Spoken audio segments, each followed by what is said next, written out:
ഒരു മാസത്തിലേറെ നീണ്ട ഫുട്ബോൾ മാമാങ്കത്തിന് ഇന്നലെ തിരശ്ശീല വീണു. ലോകം മുഴുവൻ ഉറ്റുനോക്കിയ ഫൈനലിൽ സ്പെയിൻ നിലവിലെ ചാമ്പ്യന്മാരായ അർജന്റീനയെ ഏകപക്ഷീയമായ ഒരു ഗോളിന് കീഴടക്കി ലോകകപ്പ് കിരീടം സ്വന്തമാക്കി.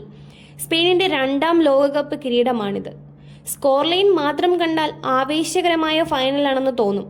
പക്ഷേ അങ്ങനെ ആയിരുന്നില്ല. ആദ്യ പകുതിയും ഗോളില്ലാതെ തന്നെ കടന്നുപോയി. ഇരു ടീമുകളും സൂക്ഷ്മമായ സമീപനമായിരുന്നു സ്വീകരിച്ചത്. ചെറിയ ഒരു പിഴവ് പോലും കിരീടം നഷ്ടമാക്കുമെന്ന ബോധ്യത്തോടെ കളിച്ചതിനാൽ ആക്രമണത്തേക്കാൾ പ്രതിരോധത്തിനാണ് കൂടുതൽ പ്രാധാന്യം നൽകിയിരുന്നത്. പക്ഷെ ഒരു കാര്യം വ്യക്തമായിരുന്നു, ഗോൾ തടുക്കുന്നതിലും ഗോൾ അടിക്കാൻ ശ്രമിക്കുന്നതിലും സ്പെയിൻ തന്നെയായിരുന്നു മുൻപന്തിയിൽ. അർജന്റീനയ്ക്ക് തങ്ങളുടെ സ്വതസിദ്ധമായ കഴിവുകൾ പുറത്തെടുക്കാൻ സാധിച്ചില്ല എന്ന് തന്നെ പറയണം.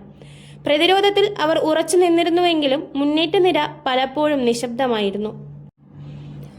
കളിയിലെ നിർണായക വഴിത്തിരിവ് അർജന്റീന 10 പേരായി ചുരുങ്ങിയതോടെയായിരുന്നു. അതിനുശേഷം സ്പെയിൻ അറിഞ്ഞു കളിക്കാൻ തുടങ്ങി. ഒടുവിൽ രണ്ടാം പകുതിയുടെ 106-ാം മിനിറ്റിൽ പകരക്കാരനായി ഇറങ്ങിയ ഫെറാൻ ടോറസ് വേൾഡ് കപ്പ് കിരീടത്തെ സ്പെയിനിലേക്ക് എത്തിച്ചു. ഈ മത്സരത്തിൽ ലാമിൻ യമാലും ലയണൽ മെസ്സിയും തമ്മിലുള്ള ഇഞ്ചോടിഞ്ച് പോരാട്ടം പ്രതീക്ഷിച്ചാണ് ആരാധകർ ഇരുന്നത്. എന്നാൽ മുൻപൊരിക്കൽ കണ്ട പോലുള്ള മാജിക്കുകൾ ഒന്നും തന്നെ ഉണ്ടായിരുന്നില്ല. ഫുട്ബോളിൽ ടീമിന്റെ കൂട്ടായ പ്രകടനമാണ് ഏറ്റവും വലിയ ശക്തിയെന്ന് സ്പെയിൻ ഒരിക്കൽ കൂടി തെളിയിച്ചു. പന്ത് തന്റെ കൈവശം വയ്ക്കുന്നതിലും ക്ഷമയോടെ അവസരങ്ങൾ ഉണ്ടാക്കുന്നതിലും സ്പെയിൻ തന്നെയായിരുന്നു മുന്നിൽ.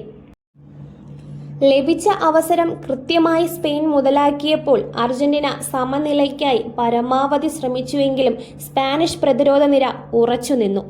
അവസാന വിസിൽ മുഴങ്ങിയപ്പോൾ സ്കോർ ബോർഡിൽ സ്പെയിൻ 1, അർജന്റീന 0. അർജന്റീനയ്ക്കും അഭിമാനത്തോടെ തല ഉയർത്തി മടങ്ങാം. തുടർച്ചയായി രണ്ടാം ഫൈനലിൽ എത്തുക എന്നത് തന്നെ വലിയ നേട്ടമാണ്. 48 ടീമുകൾ പങ്കെടുത്ത മത്സരത്തിൽ ശക്തരായ പല ടീമുകളും നേരത്തെ പുറത്തായപ്പോൾ അപ്രതീക്ഷിത ടീമുകൾ പല ഘട്ടങ്ങളിലും തിളങ്ങി നിന്നിരുന്നു. ഫുട്ബോളിൽ പേരുകളല്ല, ഓരോ ദിവസത്തെയും പ്രകടനമാണ് വിജയിയെ തീരുമാനിക്കുന്നത്. തന്ത്രങ്ങളും വികാരങ്ങളും സമ്മർദ്ദവും അവസാന നിമിഷം വരെ നീണ്ടുനിന്ന ആവേശവും നിറഞ്ഞ ഒരു മികച്ച ഫുട്ബോൾ രാത്രി നമുക്ക് സമ്മാനിച്ച ചാമ്പ്യൻഷിപ്പ് കിരീടം നേടിയ സ്പെയിനിനും റഫറിയുടെ അവസാന വിസിൽ മുഴങ്ങുന്നതുവരെ ഇഞ്ചോടിഞ്ച് മത്സരിച്ച അർജന്റീനയ്ക്കും അഭിനന്ദനങ്ങൾ. ഇനി 4 വർഷത്തെ കാത്തിരിപ്പ്. പുതിയ സ്വപ്നങ്ങളുമായി, പുതിയ താരങ്ങളുമായി, പുതിയ പോരാട്ടങ്ങളുമായി ലോക ഫുട്ബോൾ വീണ്ടും മടങ്ങിയെത്തും. അതുവരെ 2026 ലോകകപ്പിന്റെ ഓർമ്മകൾ ആരാധകരുടെ മനസ്സിൽ ജീവിക്കും. കൂടുതൽ കായിക വിശകലനങ്ങൾക്കും സമകാലിക വാർത്തകൾക്കും KVA മീഡിയ ഫോളോ ചെയ്യൂ.